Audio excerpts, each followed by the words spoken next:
A mother pleaded for one last chance to avoid prison, but one question from Judge Stephanie Boyd changed everything. What happened next turned a hopeful sentencing hearing into a life-changing decision. 2022 CR 2717, State of Texas versus Anna Ramirez. Can I have the parties approach and announce for the record, please? Michael Billiard, State. And are you Miss Ramirez? All right. So were there pretrial motions heard on this case? All right, then why is the box checked that I'm giving her permission to appeal? That I don't know. All right, so if you all want to fill out a new trial court certification of defendant's rights to appeal. Okay. All right. The document is over on the box on the side. On July 7th, you applied for deferred adjudication. According to the plea bargaining agreement, punishment is to be assessed at 4 years in the prison, and the state is remaining silent on your application for deferred adjudication. Have both parties had a chance to review the PSI report, state? Yes, Your Honor. Defense? Yes. Any objections to the PSI report, state? No, Your Honor. Defense? Just a few factual corrections. Yes. My client has had a psychological through CPS. It's stated in there that she hadn't. She has completed some college. Her income was a little bit more than stated at $3,800, and then her primary language is Spanish, secondary is English. We just wanted to make those on the record. Other than that, I think no other objection. All right, Ms. Ramirez, can you raise your right hand for me, please? Do you solemnly swear or affirm the testimony you give will be the truth and nothing but the truth, so help you God? All right, you can lower your hand. Make sure you keep your voice up. I've just been informed by your counsel that English is not your first language. It's Spanish, is that correct? Yes, but I All right, so you don't need an interpreter? All right, thank you. All right, the state is silent, so defense. Your Honor, at this time, we would ask that you grant Ms. Ramirez the deferred adjudication. After reading over the PSI, we just wanted to highlight a couple of pieces of information. My client has been going through her CPS base for about 18 months now. She has completed several courses. The event that is listed there to include the topics of the family violence, the violence education, parenting, anger management. She has also been ongoing through continued counseling. She was going through Mr. Carlos Castillo until just this last July. We were supposed to start trial at that time. He didn't schedule her any other sessions with him, so she went on her own to seek additional counseling through somebody that was provided through her insurance. Everyone, please make sure you whisper. Yes. And so she is still continuing, and she is very proactive and continuing counseling, really to try to understand how her behavior that made the children, even specifically, feel victimized, how she can change it going forward. In the PSI, I believe it does say that the child was hospitalized. We also just wanted to clarify that they had went to take photos. There was no hospitalization of the children. And in addition to that, Your Honor, we just wanted to also highlight that although the PSI, it seems to highlight specifics of one side of the story, there was also no mention in there about Miss Nancy Kellogg stating that the injuries did seem from Evelyn as consistent with the bike and the iron and not of abuse, as well as Evelyn did not make any outcry, and when specifically probed about what Ethan had stated, had given completely different version of the events. In any event, Your Honor, my client is working. She would like to continue to go to counseling. We do have trial in her CPS case on Thursday and Friday. Mm-hmm. And so she is asking for her children to be returned. I understand that CPS is asking for her to be terminated, but she would like the opportunity to work probation, get continued services, and then continue with her job at Wells Fargo. Okay, so this is what the court is trying to understand. According to the stipulations, and this is what you stipulated to, it says that the victim, which is one of the children, made an outcry at school of abuse while at home. R1 said that victim 2 was found to have a large welt on his left upper thigh as a result of being struck by his mother. R1 said that his sister goes to the same school as victim 2, and she was also interviewed by school staff. It was discovered that victim 1 had bruising on both inner thighs and also had a burn mark to her right inner thigh that she said was from a steam iron. R1 said that when asked how she was injured, victim 1 said that she fell off her bike. R1 said that victim's injuries were not consistent with falling off a bike. R1 said that victim was asked how she got the burn mark. R1 stated that victim 1 stated that her mother told her to unplug and put away a still hot steam iron, and she accidentally dropped it on her leg, causing the stated burn.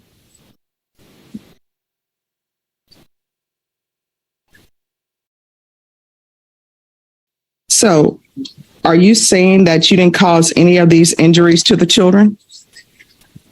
No. On her thigh, I actually didn't see her fall off her bike. I want to talk about the welt mark from the other child.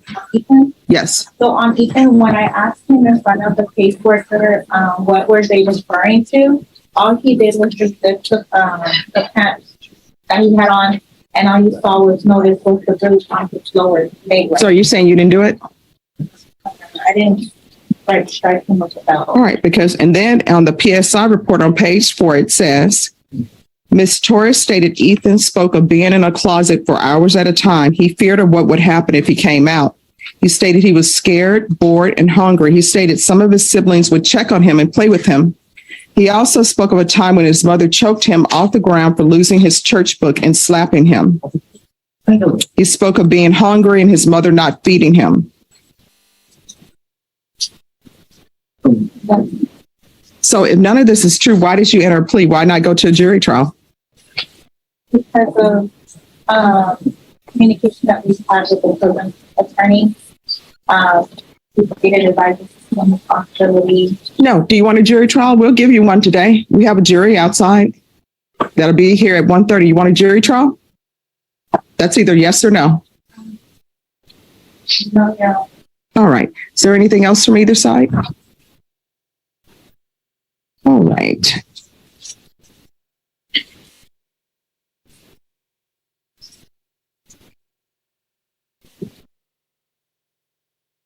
In defense, do you feel that your client's entering into this plea bargain agreement was voluntary? Yes. All right. And Ms. Ramirez, was anything offered to you other than the plea bargain agreement? That might bring. All right. All right. If there is nothing else for either side, the court is going to deny the application, find you guilty. There's an affirmative finding of family violence. The court will sentence you to $1,500 fine, time and money to run concurrent. And the court will sentence you to 4 years in the prison.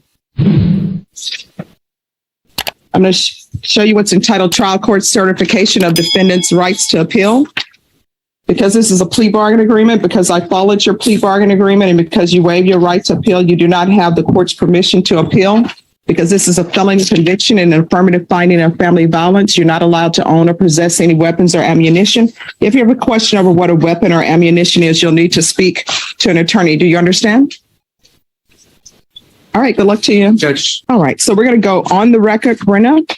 Okay. Cause number 2022 CR 10474B, State of Texas versus Matthew Dodson. Can I have parties announced for the record for the state? Michael Villarreal, state. For the defense? All right. So my understanding is that it's agreed that the defendant is to remain on deferred adjudication? That's correct, yeah. All right. And what are you asking with regards to conditions?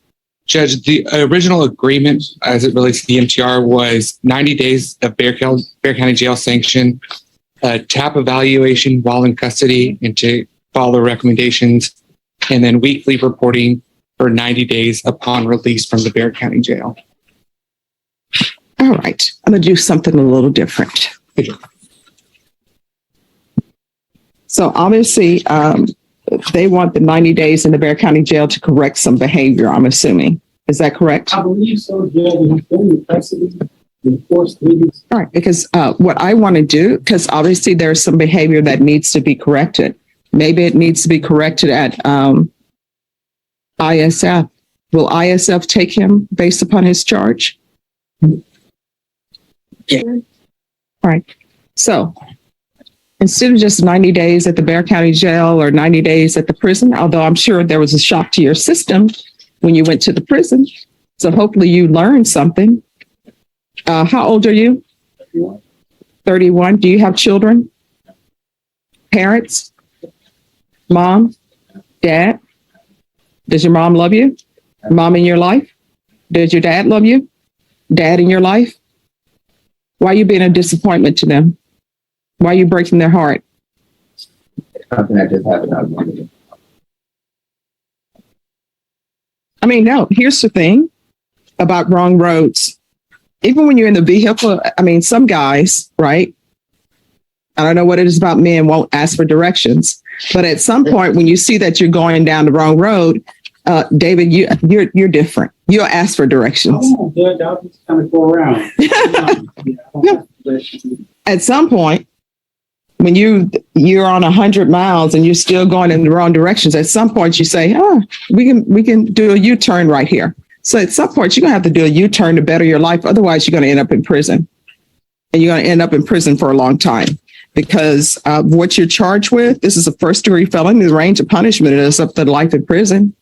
I mean, you can find your direction at the prison. I didn't know before, but people told me that some people are allowed to drive around the prison. That's from Mr. Cox. I don't know if that's true or not. I never saw it in Shawshank Redemption, but that's what Mr. Cox says. So we're going to do ISF with you, and it's going to be cognitive. So while you're at ISF cognitive, you need to pay attention to everything that they're trying to teach you. And when you're there, you need to internalize that you could be at the prison, which is where you came from, being told what to do every single day.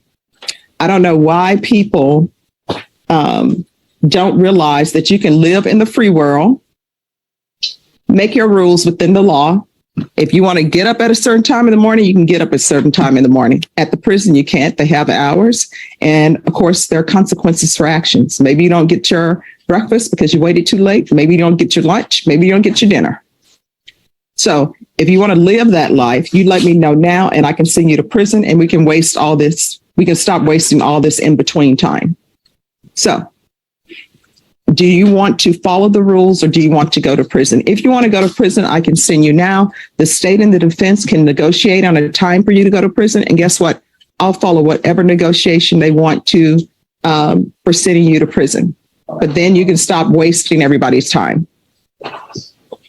Now, your parents' heart would be broken because they'll have to see you at the prison or write to you. So the choice is up to you. All right. Let me see how much time. Is there any need to extend him, State? I don't believe so, Judge. I think he just granted probation. Let me look. This year. He started probation September 8th, 2021. All right. Until 2031. All right. Yes, because I see here you received 10 years deferred adjudication and it's my writing. And for me to give you 10 years deferred adjudication is because I saw something in you that concerned me. And you coming back here concerns me. You understand? Do not come back here again because you're not following the rules. You understand? All right, so we're going to do TAP evaluation while in custody. You're going to do ISF cognitive. We're going to do the UA hotline until further notice when you're released.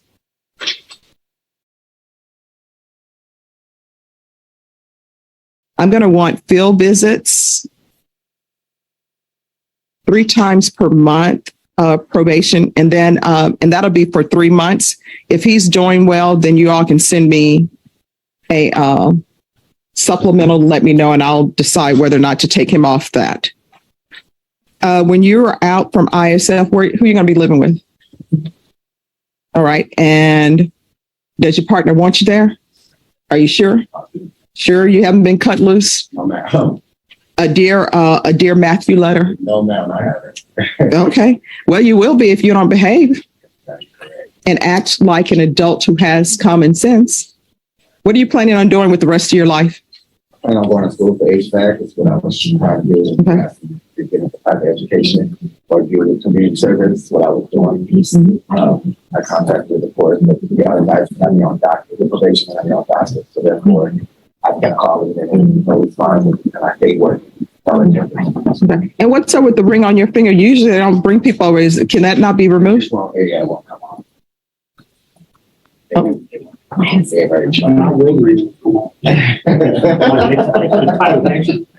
Oh, you know what? I know your wife. I'm going to tell her you said that. Well, you know, you can always cut that off. Sure. Do you not want it removed? No, no, I do not. My brother just passed away in November, so this is his ring and I kept it. Oh, okay. All right, that I can understand. All right, State, is there anything else you're requesting?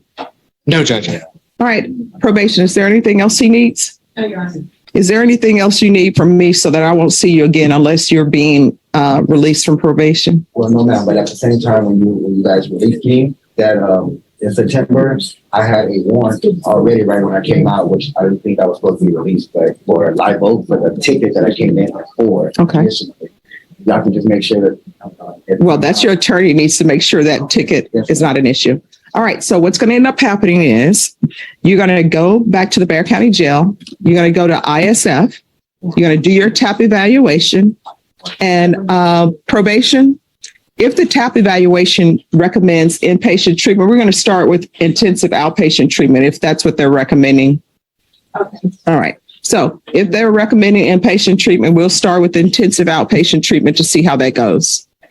All right. Is there anything else from either side? No, thank you. All right. You're welcome.